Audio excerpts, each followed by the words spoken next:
to Victoria Rumble Room. It's a video podcast all on Zoom. Hey, that actually rhymes. And we are Zooming for the big stories on Vancouver Island, BC, and the universe. And speaking of the universe, across town in sunny Saanich is Mr. Universe himself, John Juricic, also known to his many fans as the Croatian sensation.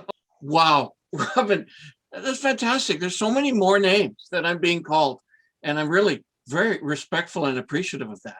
And soon I'm going to fill the black spots full of the names that I've been attributed to. Thank you for that. But you, Rockin' Robin, we're going to be managing a busy show. There's so many issues going on. And of course, later on in the show, we're going to be chatting with what I think is a Colwood sensation. That's Colwood Mayor Rob Martin. So much is going on in that municipality. There's housing, there's culture, there's sports, there's a possible commuter ferry, there's transportation issues. Man, can't wait to chat with him. That's going to be great. And coming up in just a couple of minutes' time, we have Christina Clarke joining us. She's the executive director of the Songhees Development Corporation, and she has a lot to say about development for her own people and the collective work of 10 bands, 10 First Nations that are on the South Island who are often working together. And John, so many opportunities in tourism and industry, and also big developments as well for the First Nations. And we want to see all of that go forward, but they're also dealing with the outfall of the terrible disaster in Kamloops, finding those mass graves up at that residential school in Kamloops, and she's going to address that for us as well. Does that really cast a shadow on what they're trying to do? Robin, the fallout from this Kamloops residential schools announcement and tragedy has been impactful for the non-Indigenous community. I mean, in every instance, the Indigenous community has indicated this is not news. We've known about this all the time, and I think this is one of those moments in which it's now crossed that threshold into our sort of perspectives, and can't wait to hear from her about how she's handling it. How is Songhees and other nations going to move forward or embrace this and move forward with their community? Can't wait to talk to her. And their community is just one of the communities that we've been hearing a lot about in the news. And I want to address that just for a moment. Another major First Nations issue, which is logging. Yeah. The protest has been long and loud in Fairy Creek. That's just west of Lake Cowichan. And logging operation up there for old growth forest. A lot of environmental groups very upset about this. It's on land that the First Nations say is theirs. They have title, and the provincial government's working towards solidifying some of the language around title of land and resources for First Nations, and they're really trying to get ahead of the curve on this. Well, the three First Nations in that area, the Huayet, the Ditidat, and the Pashadat, have all sat down and they have agreed to a 2-year hold on all old growth foresting and all old growth logging in their area, because they want to work on their territorial lands and work on a long-term resource plan. I think it's a great idea. Now, the natives have stated for the last 150 years they have been watching others. When they say others, I think they mean us, John, telling them how they should manage their land, how they should manage their water, how they should manage their people. And this practice just has to come to an end for them to be able to move forward as a people. So what is the response of the protesters? Well, some are declaring victory, and they should. They worked very hard. They got this issue out in front of a lot of people. The government got involved, and now the First Nations are saying, yes, we will put a hold on this while we take a second look. But there are environmentalists who are saying, no, we're not going to leave. We're going to stay. We're going to maintain picket lines. We're going to be on hand. We're going to make sure that these First Nations groups do what we want, and that's eliminate all old growth foresting and all old growth production on Vancouver Island. That's their objective. That's what they're saying. But I wonder about this, John. I really have to, because is this just another version of people from outside, like us, telling the First Nations how they should live their lives and how they should manage things? It is. Yeah, I think it's a type of paternalism. Yes. I think it's a type of colonialism. All the terms we hear thrown around. Yep. And I think the protesters who are refusing to acknowledge that they've won this fight and down tools should give their heads a shake. Yeah. I suggest the environmental groups should sit down with the First Nations instead, talk to them about their concerns. I think the First Nations will listen to them. Yep. I mean, they're reasonable people. I think they want to come up with ways to protect their land for the future, for their own children and grandchildren. So I don't think they're talking on the other side of the fence, but they need to talk directly. In this way, we're giving them back the power that they so badly need in order for them to move forward with the rest of Canadians to a better future. Yeah. Robin, outstanding. What a great overview of these competing pressures amongst our BC communities. And an important component to that is economic development and livelihood. How is that sustained?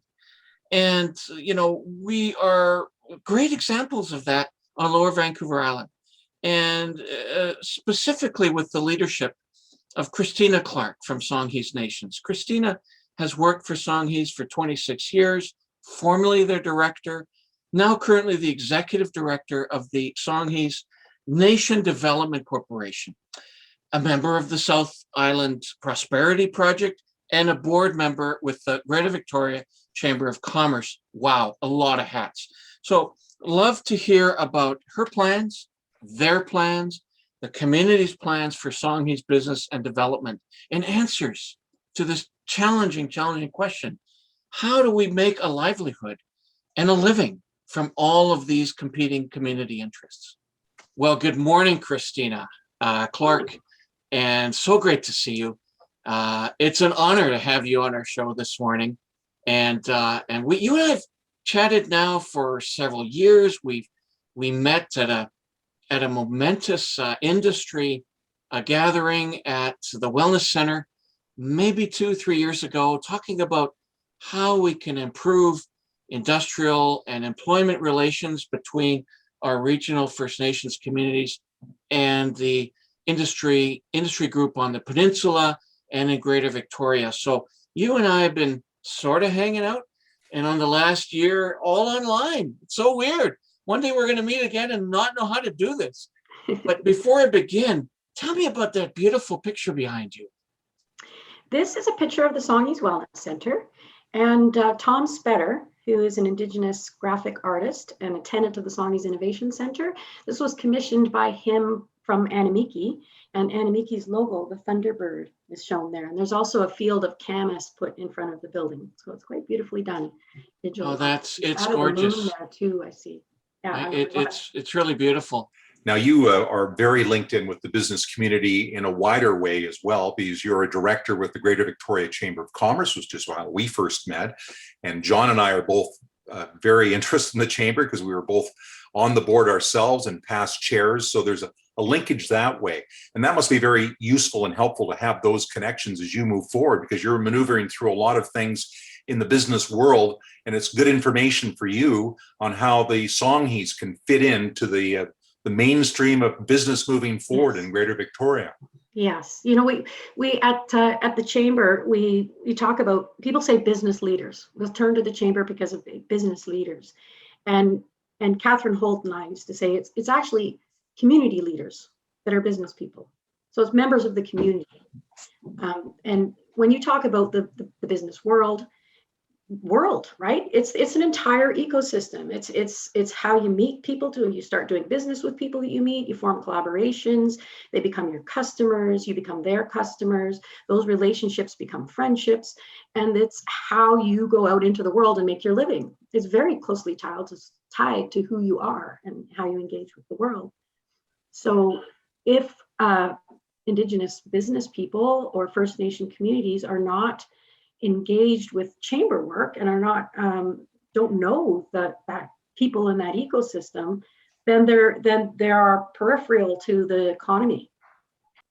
So it's actually an area of work where we can really do reconciliation work. on our own terms in the Lekwungen territory, Lekwungen people and Lekwungen businesses engaging with other First Nations, with businesses, with local governments. It's how the nation lives in its world. So reclaiming, like strengthening economic development and sort of reclaiming economic strength that was there at the time of the fort. It was there leading up to that, because this has always been an important place for trade. You mentioned reconciliation. Is reconciliation going to be affected in a negative way with what happened up in Kamloops in this last week with the discovery of these residential graves, and the suggestion there's a lot more of this to be found around the rest of the province. And it's certainly a terrible black eye for all of us. Do you see this stifling in any way what you're trying to do or moving forward? Well, the thing is that it's not news. It's not news. So it's the Truth and Reconciliation Commission and the hearings unearthed this information, and throughout that, the government of Canada was asked, because these stories were coming out of mass grave sites, unmarked graves, unreported deaths. Stories were coming up all across this country, and part of the recommendations that came out of TRC was to address that, to look for burials on school property, especially given that these schools were literally designed with graveyards rather than playgrounds, if you look at the designs. So the federal government declined to pay for that work and to carry that work forward. So people are doing it themselves. And so finding something is not a surprise. It's a confirmation, a validation. It is shocking and painful and bringing up trauma because of I'm a little bit reminded of the little boy Adam, the refugee child, whose picture of his little body on the beach spoke to the whole planet. It broke through across all lines, political, and it broke through. The shocking nature of the find cut through, and everybody sort of across the country, across the world, is realizing, whoa, that what was rumored happened. And also the Truth and Reconciliation Commission, and these stories came up, and they were kind of like, okay, we've done that, let's put a Band-Aid on that and let's move forward. And what people were saying, what survivors were saying was, you can't just put a Band-Aid on a bleeding wound. We have to address this. So what my hope is that it's a watershed moment for our country. This is a good thing if Canada can grapple in an honest, open way. You know, Trudeau said that it was this news was a dark chapter, and the response is it's not news. If it's news to people, they haven't been paying attention, and it's not a chapter because it's the foundation of our country, and it carried on until the 90s. Yes. And this interview is in some ways a pebble in a beach of activities that have to happen for us to better understand, what happened. I think, however, economic development and the growth of a stronger economy is integral to the future of Indigenous peoples and determining their own self-identity, their own self-worth, their own self-governance. So as now just sort of to leave that very solemn and difficult conversation, which we will have ongoing at least for the rest of my lifetime, Christina, let's focus on what you're doing in terms of the sector development regionally. And most importantly, tourism. Tourism and hospitality has been hit hard this last year. And I think it is a major economic development driver for all of us, including yourself. Are there activities within the Dev Corp that you're CEO of that have been impacted, that are ongoing, that you're planning for within what I think is the primary ECDEV sector in Victoria region? There's actually the way that the timing of this pandemic actually has supported the development of tourism for Songhees Nation for two reasons. We've been able to access stimulus funding, and we've leveraged that to get assets, transportation, marine transportation assets, interpretive signage, a framework for us to do the stakeholder engagement right across the region with all of those areas across our marine trail, 12 points from Cadbro Bay to Royal Roads, and every one of those represents a group of people that we're engaging with and finding ways to do business with. And we talk about that building community with. So it's very, very important that when we work with youth that are getting into tourism, that we're deliberate in our speech, that we convey the importance of the work, the importance we place on the work, and we expect them to place on the work. And it also shows the tie between our elders and our knowledge keepers and the frontline work of tourism. It reminds me a little bit about what you see in countries like New Zealand, where they've been very proactive about promoting Maori culture, and in other countries, even in Hawaii, they're big on showing Hawaiian culture, and they didn't treat their indigenous people very well for a long time in those countries, but they've learned the lesson, and now people, I think a lot of people think about Maori culture very much in the front of their thoughts when they think about New Zealand, and that's a big change. And I think we're trying to replicate that. Yeah, and to not be thinking in a historical context all the time about what was. Looking forward now with what your involvement with the Development Corp, what are some of the exciting things you see going on? You just mentioned this either career or employment or dialogue center. What are some other things that in a 5-year plan that you're looking forward to with the Development Corp? Well, one area that we're getting increasingly involved in is marine. I mean, we have marine industry. We own the Sailor Sea Industrial Services with the Esquimalt Nation and Ralmax. And this summer, we won some funding from the Clean Coast, Clean Waters Fund to do derelict vessel removal, up to 100 vessels. And we pitched that as a regional project, that we would engage with all the First Nations in whose territory we would operate, engage with their marine departments and have them show us where vessels are and do protocol with them if we're going to do work in their area. And we recruited jobs for this crew from all South Island First Nations. So that is an example of a project that's seeking to strengthen ties with other First Nations who are involved in marine industry, marine conservation, marine industry, marine transportation too. And so strengthen ties, strengthen economic ties, and build in an area that's where the blue economy is growing. And there's a strong entrepreneurial spirit. I see it at Songhees Nation, but in many communities that I meet, this sort of there's just an entrepreneurial approach to let's figure this out. That I think also comes out of the position of extreme economic dependence created by the Indian Act and the reserve system. So breaking free of that requires creativity, out-of-the-box thinking, because in addition to all the challenges people have in a non-Indigenous context, you got to add in jurisdictional conflicts with the reserve system. And you can't get a business license on a reserve unless there's a business license regime, and there's no legislation for a business license regime.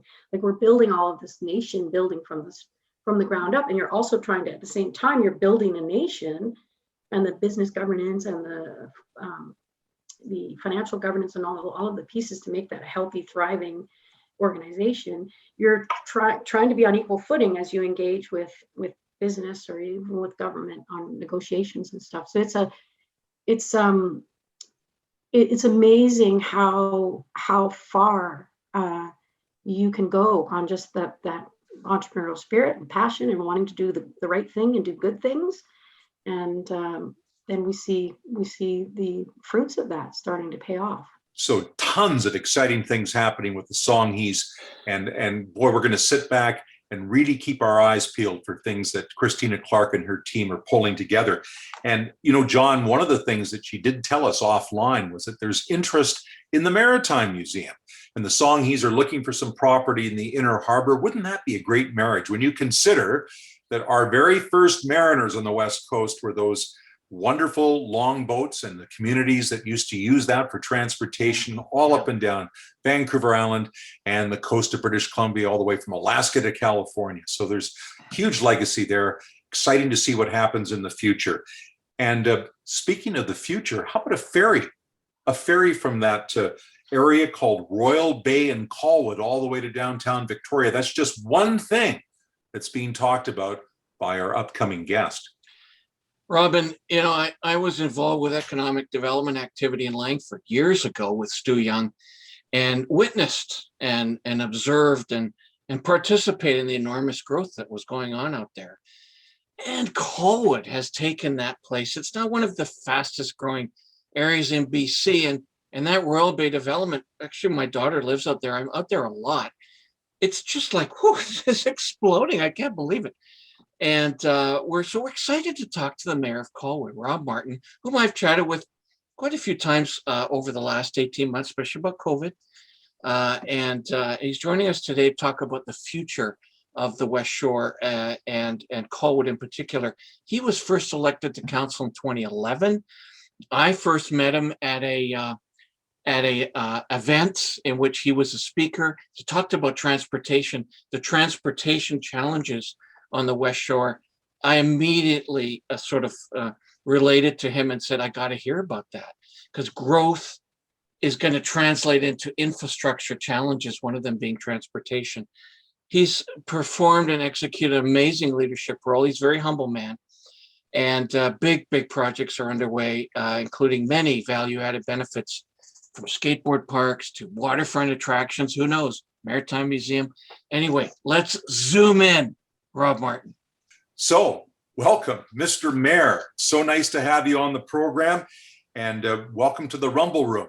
We've got lots of questions to ask you about. Great to have you here, and glad to see you're in a relaxing kind of mode. You got the golf course back there, so as soon as we're done, I'm sure you'll go out and drive for 18 out at Olympic View. Yeah, well, I'm just looking. I'm looking for the golf balls in the pond behind me. Well, we'll talk about the golf game more on another show. Okay. A lot of things that we do want to ask you about, and I think let's start off with the Royal Bay, which is a massive project. I mean, boy, you drive by that, it's just stunning, the amount of work that's going on there. And I guess my curiosity with that, and the work now going on around Olympic View as well, is you've got the land, you've got the development, but it's finding the balance. Is this a challenge for you?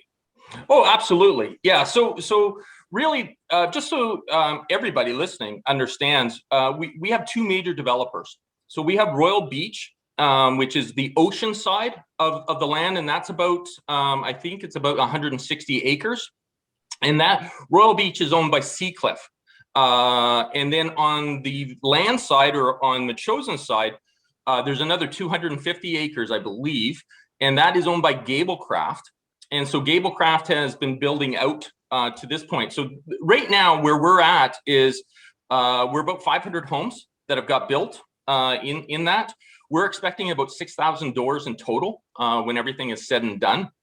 What's exciting right now, especially for Colwood, is Gablecraft's producing about 100 homes a year, and they've already sold out for the year. And one of the fascinating things that's happening in Royal Bay right now, on the land side that is selling, is that the secondary homes, so the first 500 homes that are now being resold, are being sold for more than what the original homes or the purpose-built homes are selling for right now.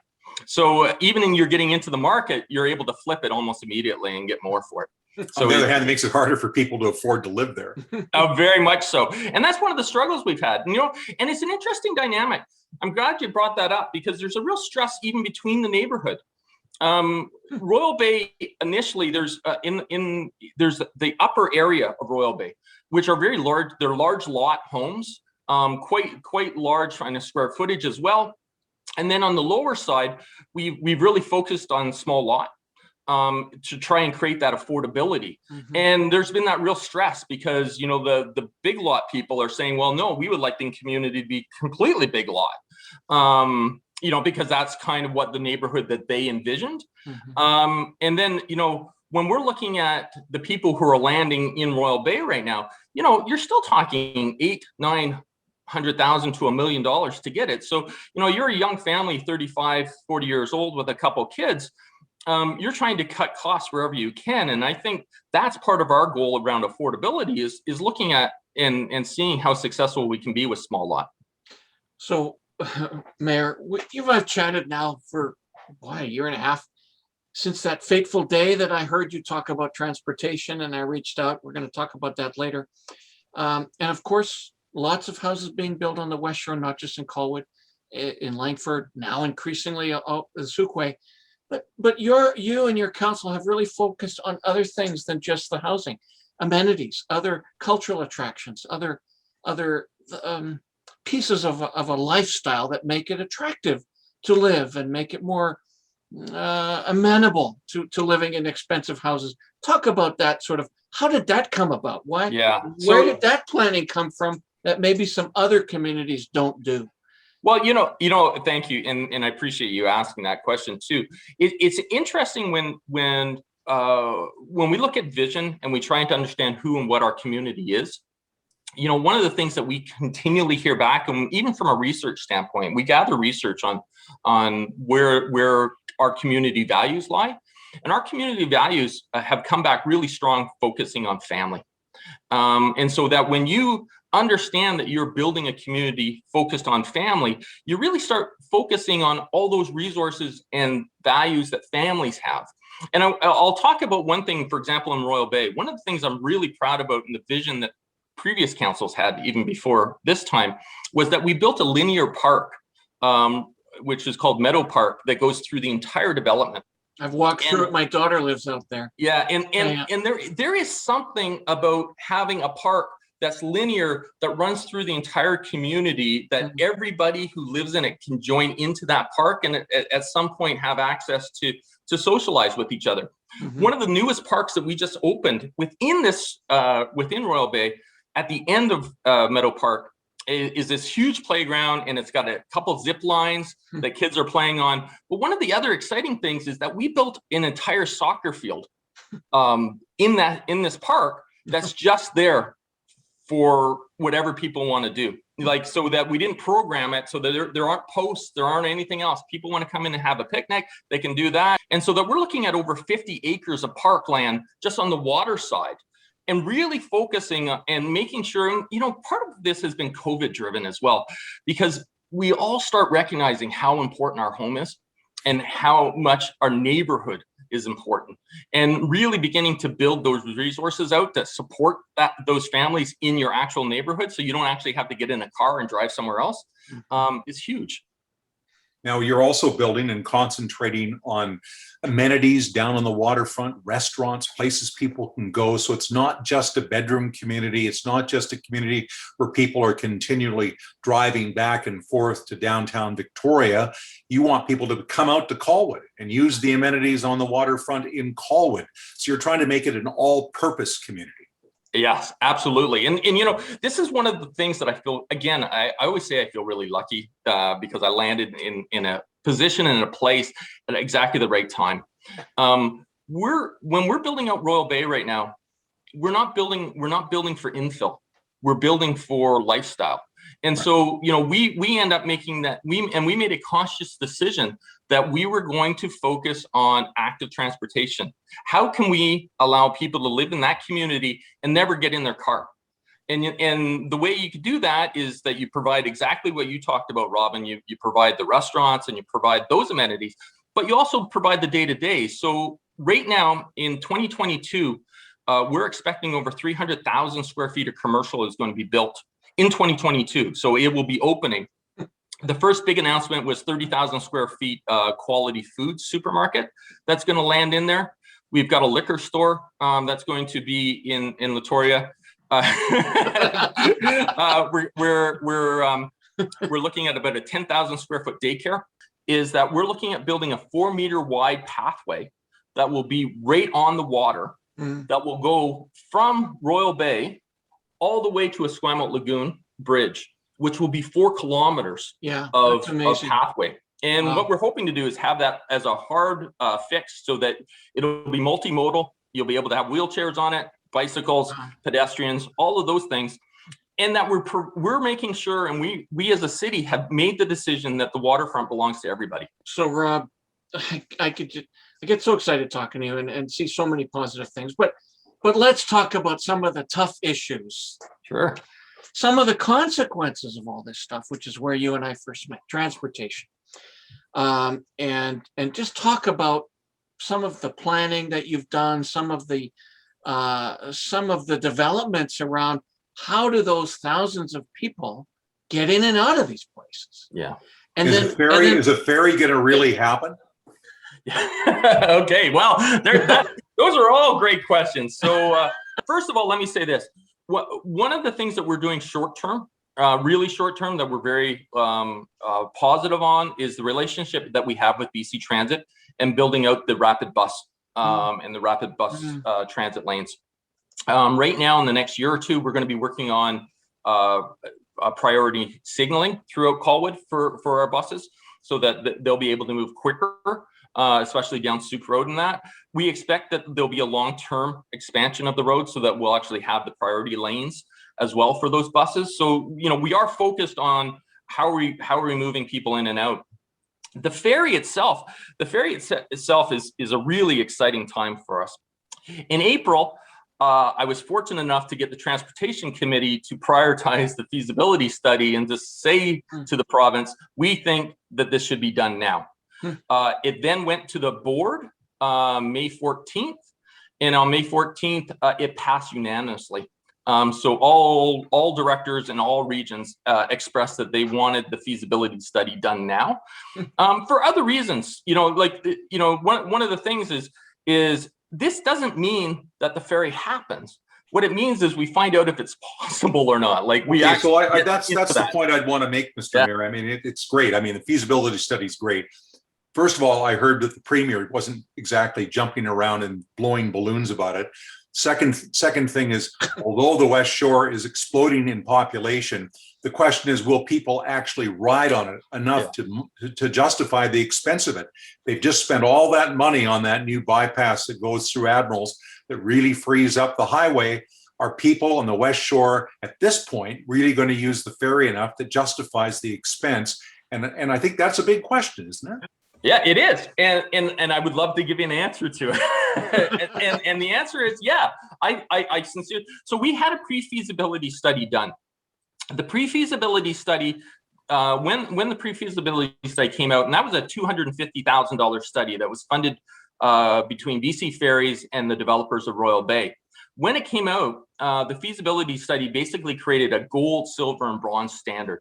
Gold standard was we were going to run a ferry as fast as we can, as often as we can, to both CFB Esquimalt and to Victoria. The second was we were going to ramp it down. And then the third option was only you run them in the peak hours, and then you slow them right down in non-peak hours. So maybe you only run 1 an hour. The bronze standard actually produced a profit in year 1. It produced a profit of $200,000 a year. Mark Collins, the president of BC Ferries, has said of all the feasibility studies he's ever seen, none have ever looked this good from a number standpoint, which excites me. Now, the cost, you're looking about $5 a day to use BC Transit. The ferry is going to cost you about $5 each way. So who's going to use that ferry?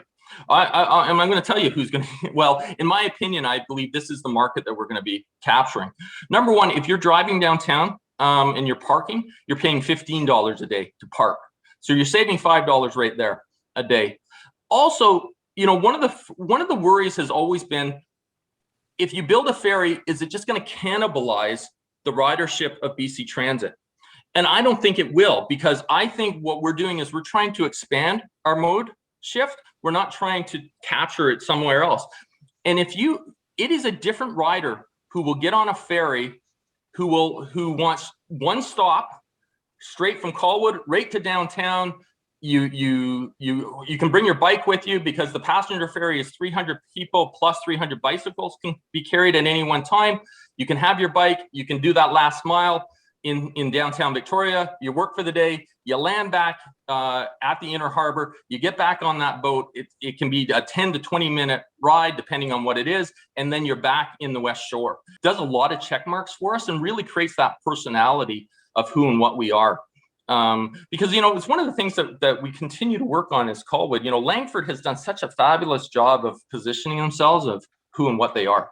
I think when you say Langford, I think most people will have an opinion of of who they are.